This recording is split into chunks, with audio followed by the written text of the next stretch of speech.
Wall Street heavyweight Citigroup and Apollo decide to get into the ring together. The two are teaming up in a 5-year, $25 billion push into the world of private credit. Mubadala and Athene will also be part of this venture, and it's going to focus first on North America. Here's the interesting thing, and we spoke to Jim Zelter about this. Jim Zelter is the co-president of Apollo. Remember, Zelter used to work at Citigroup. He ran the business, guys, that did a lot of these debt deals.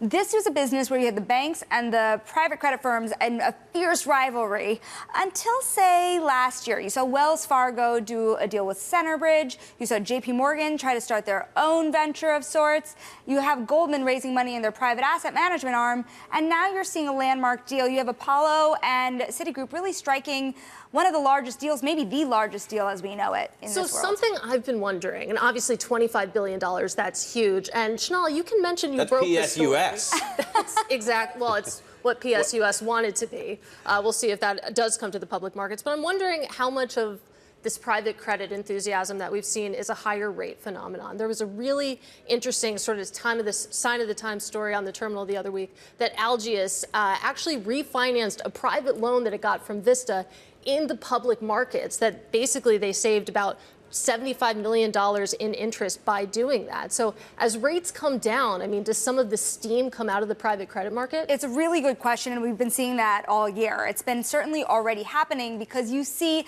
so much demand in the broadly syndicated market. You are seeing companies really go to public markets at a pretty low rate. So yes, that push-pull is very real. For the sake of Citigroup, right? You have Citigroup here as the #2 underwriter on investment-grade deals, so massive debt underwriter here, but in high yield, in leverage finance, they have dropped out of the top 5 more recently. And the hope is working with Apollo here will help them push back into that top 5 and work with those kind of riskier companies and private equity buyouts as they come. But wait a second. So they're not doing well in high yield, and they don't have a strong enough private credit arm to do it on their own. They don't have a private credit arm to do it on their own. So they have to link up with Apollo because they can't do this. They have, how many 100,000 employees do they have? Can't they do it in-house? This is such an if you can't beat them, join them story. So Apollo keeps saying, hey, Citigroup has 1,700 employees that work on these types of deals. That's corporate and commercial bankers that scour the globe here